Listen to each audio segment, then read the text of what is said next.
Malik is a known actor and filmmaker, but one thing you all may not know about Malik, he's also a seasoned real estate developer, and he's going to talk to us about the power of ownership, home ownership, and how it transforms your life and your community.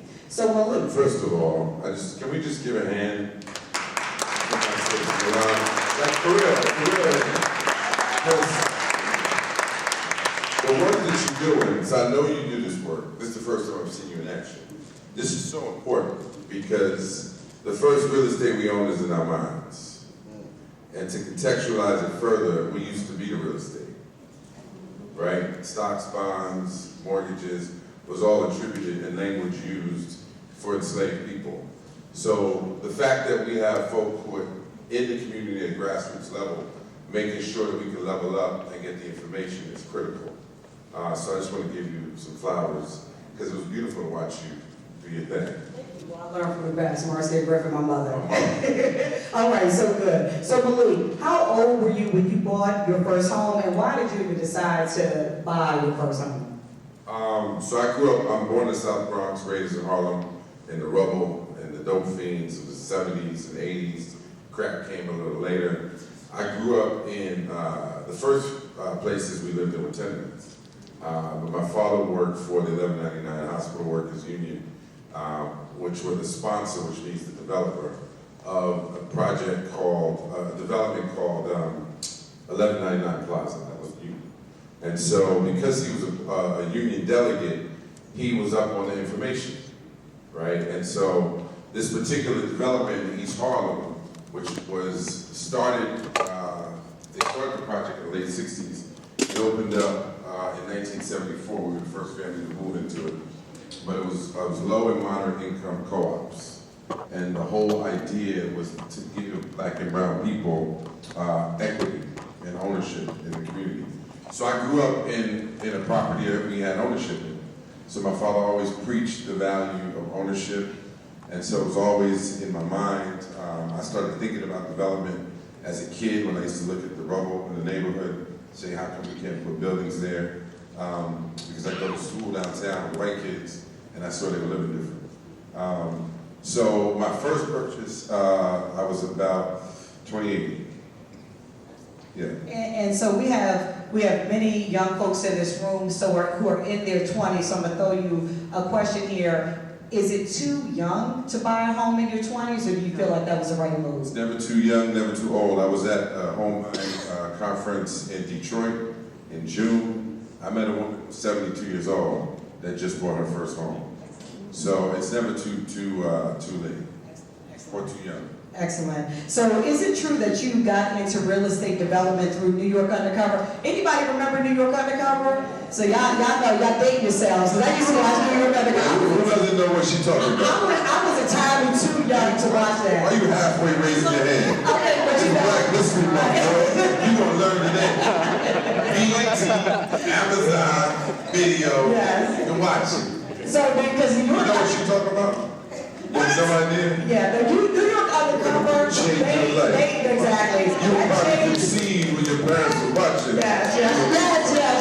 That changed the face of salacious police shows. Anyway, so is it true that you got into real estate development on the set of New York Undercover? Yes, directly and indirectly. So when I was on the show, there's a writer named Reggie Bythewood. His most recent work is that Malcolm X and Martin Luther King series on, I think, Nat Geo. Married to Gina Bythewood, loving basketball. Black History Month, so I'm gonna drop some jewels on you.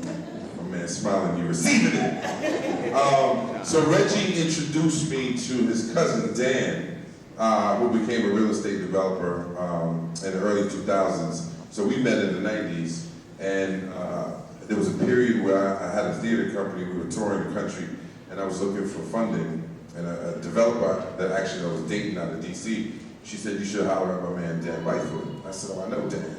And so Dan, I told him, look, I've always wanted to learn real estate development. This was like 2007. He had just bought 14 acres on the west side of Baltimore in the Poppleton district. And he invited me to have a seat at the table. And I began to learn what he knew about the development game.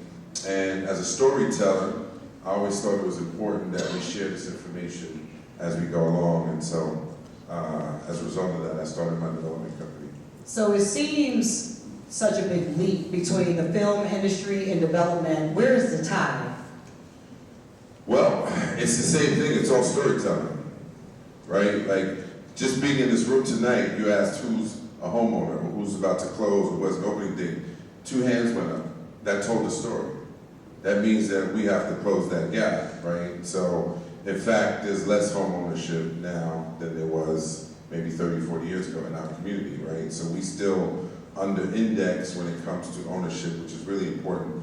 But the similarities are a lot of the same trades in the film business you use in the construction and development. So you have to have marketing, you have to have finance, you use architects, you use designers, interior designers, you electric, plumbing. So when you're building a set, it's very similar to building a building. In fact, a lot of people who work on film sets also do work in homes, build homes. And so the geek in me loves that sort of parallel, because executive producer of a film is like being a real estate developer, right? And architects is like being a screenwriter, right? So director is kind of like being the general contractor, right? And so seeing those parallels for me is kind of the same thing. Anybody interested in pursuing real estate development, real estate investing? Anyone? Okay, don't be scared. Hold on. I just said the first real estate is in our minds. And we used to be the real estate. So when she asked the question, if anybody is thinking about real estate development, every hand should go up, because nothing is built without the people. And it's not just about the generational wealth building when you buy your own home, but if we look at our communities that get gentrified and we use language like, well, here they come build us some stuff we can't afford, we have to think about affordable living, not just affordable housing. And so when you think about the built environment like this building we're in, right? There was an architect that designed this. There's contractors that poured this concrete. There's a glass company that manufactured the glass. There's technology running all through this place. And so we have to think differently. I'm not saying you have to be a developer, but within the ecosystem of development, there are a lot of pathways to wealth building. When we go to raise money to build a building, and we have to deal with banks that say we aren't capable, and you meet with those investment committees, and there's 12 people in the room and they don't look like us, we don't get that funding to build in our own communities. So as a development company, for me, it's about building people, places, and things in that order. And so the education is a huge piece of the puzzle. What you're doing tonight, how we connected, right? I connected with her mom. She told me what she was doing in terms of this home buying education. She learned about what I'm doing. We're running real estate development curriculums for high school kids, college kids, and for community. So as a mission and as a legacy for me, Yoba Development, that's what we're about. So how many people in this room are interested in learning about real estate development? Now you're telling a whole different story. Thank you. And if you really want to know, there's a lot of 2 books I would say you should get. One is called, pull your phones out, take some notes, we're in school. One is called The Color of Law by Richard Rothstein. If you haven't read that, please do you pull your phone out, brother? Or you read this book already? Because I love you. And I don't have to know you to love you. The same way I feel about making sure that generational wealth is for generations. Don't have to be my blood. Richard Rothstein's book, The Color of Law, which will give you the history and contextualize how we got here. Federal policy made sure that we don't have the information, the resources, the opportunities deliberately in the communities we grew up in and think this is just our birthright. It is not. Our birthright is abundance, an infinite possibility. The second book is The Birth of a Building. simple, easy read that will put you up on game on how this thing really works. Third thing you can do is follow me on Instagram because I'm gonna keep you plugged in at Malik Yoba. Excellent, excellent. And you know, I just want to compliment what you said, which was so important.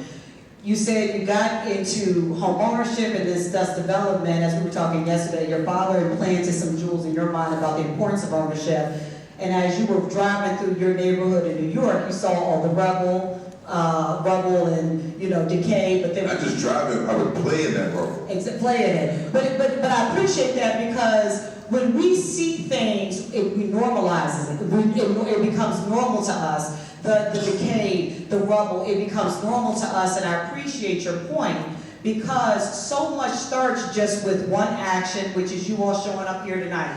So much starts with buying your first home. That first home, as I want you to elaborate here, becomes the building block. And then when you buy your first home and you go from renting, which is a perpetual state of borrowing something from someone, to owning, which is a state of owning your whole existence and thinking differently about it, it will change your mindset. So the same rubble and decay that you see as you ride through your neighborhood, instead of letting other folks come in and change it, and then you complain about it, this is a great first step to really take action. And so talk to us. Many folks, especially my young people, when I interact with our HBCU students, they all say, I want to be a real estate investor.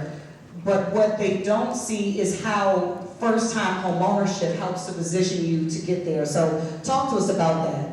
So hopefully, you know, it's hard to buy right now for everybody, no matter who you are. Money is expensive, meaning interest rates are high. It's hard, you know, inflation is high.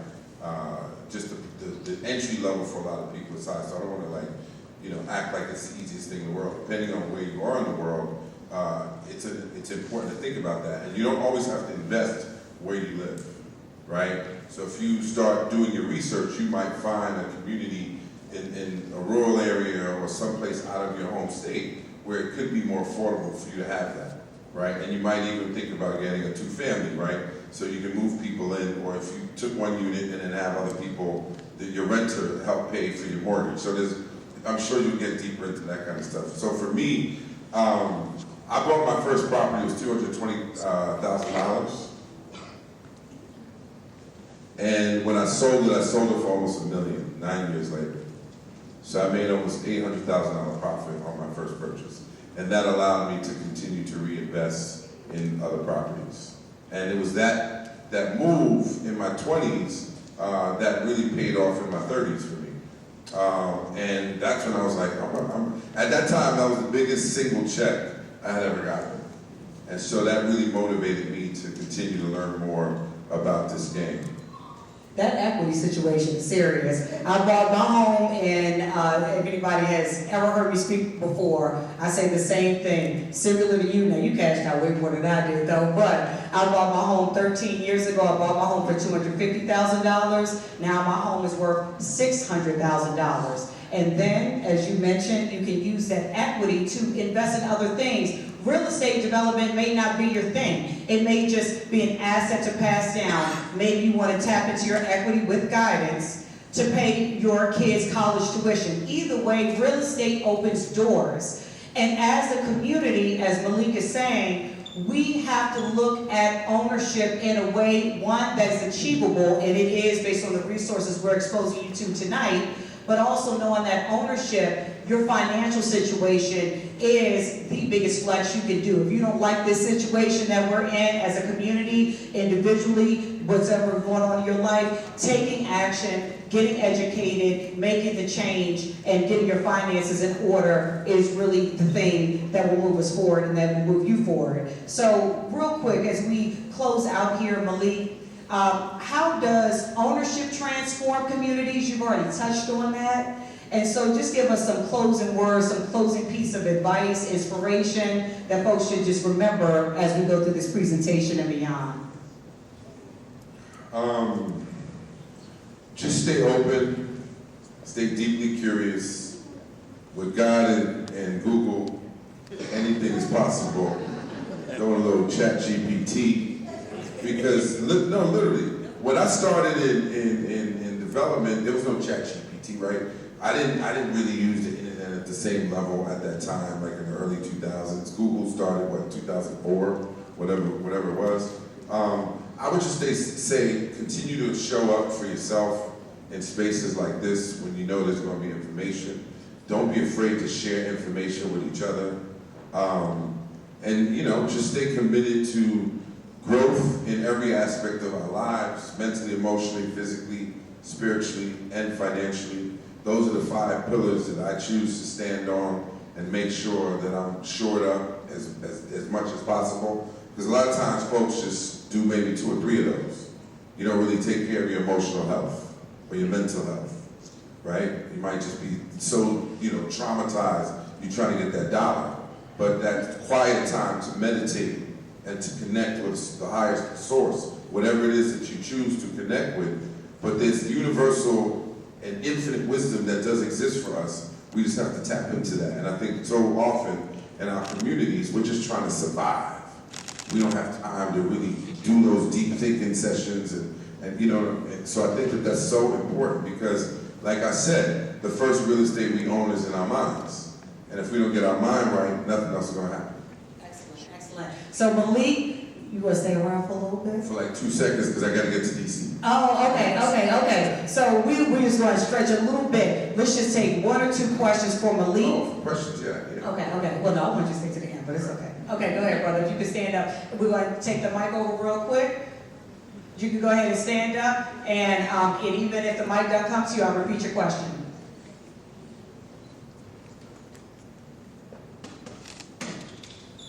You can go ahead and say it. I just got it. Okay, go ahead and say it. I'll repeat your question. Go ahead. My name's Alex. So you said you bought your house for $20,000, and then you sold it for about $980. So what was the factor in your value increasing over 9 years in? And how did you maximize it, maximize your equity in the home at the time, get into other developments and stuff? No, that's what I did. So just that is the natural maturation of value, right? As inflation rises, right, and the world moves on, values will increase over time in real estate, right? And then I took money out to continue to invest in other properties and get another property, invest in that. And then I started investing in development. So that's a whole other level, but that's really where I'm playing now in a lot of development. Excellent. One last question. Did that answer your question?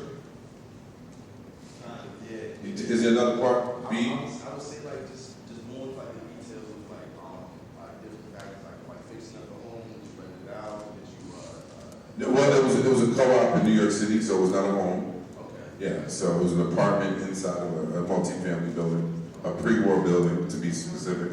Yeah, you said out in the Bronx, right? No, I was born in the Bronx. This was in Midtown. It was in Upper West Side of Manhattan, by Central Park. Yeah. So, and I will say this though. I was one of those people, my bushy ass. I'm from the hood. I'm getting out the hood. I want to live in a doorman building. Alec Baldwin was my neighbor. I was really on that, right? And this is the trauma that we think we have to leave our communities as opposed to developing them. And part of the reason why I'm so passionate about teaching is that we need to stay in our communities and develop them, because the only way you can have gentrification is when properties are undervalued. Gentrification never happens in a wealthy neighborhood. Affordable housing is never built in a wealthy neighborhood. In poor neighborhoods, new construction is put in, new developments, where oftentimes local people can't afford. And not necessarily because developers are greedy, but the cost of building dictates what you must charge to get your return on that investment. So if we're in our communities and learning the trades and learning this business, and you don't have to do a whole multifamily, you can start with, especially in the state of Maryland, like Baltimore, right? There's 60,000 houses that are, in disrepair. So there's ways to get into the game in terms of learning how and why we need to invest in our communities. I hope that helps you. Good. Okay, we're gonna get my lady right here. Go ahead. I'll repeat your question, go ahead. In your opinion, have you noticed a trend that is ending redlining? I know that was a major issue for a while. Do you see a trend, just repeating the question, that is ending redlining? In terms of as a law on the books, it has ended. But people still will, redlining now exists oftentimes at the realtor level, right? People are steered away from purchasing in certain neighborhoods. So it has not gone away in terms of that. But yeah, I mean, legally, presumably, yes. And let me say, the system of redlining historically is a federally backed system that basically allowed further and push a lack of investment in Black communities, as well as communities of color, but Black communities got it the most. So mortgage companies, developers, federal policy basically furthered and permitted, again, the lack of investment in Black communities. So fast forward, today, we see the remnants of that, and that's why it's so important. If you really want to do something about redlining and all these historical systems that have been designed to hold Black folks back and people of color back, it is so important of ownership. But home ownership is the pathway to larger ownership. Because even if you want to start a business, or if you want to become a developer, it is the equity in your home that gives you the ability and the capital to get the seed money to go and do other things to help the next generation to be more debt-free. So home ownership is a pathway individually for us to reverse redlining. As you said, Malik, and you're exactly right.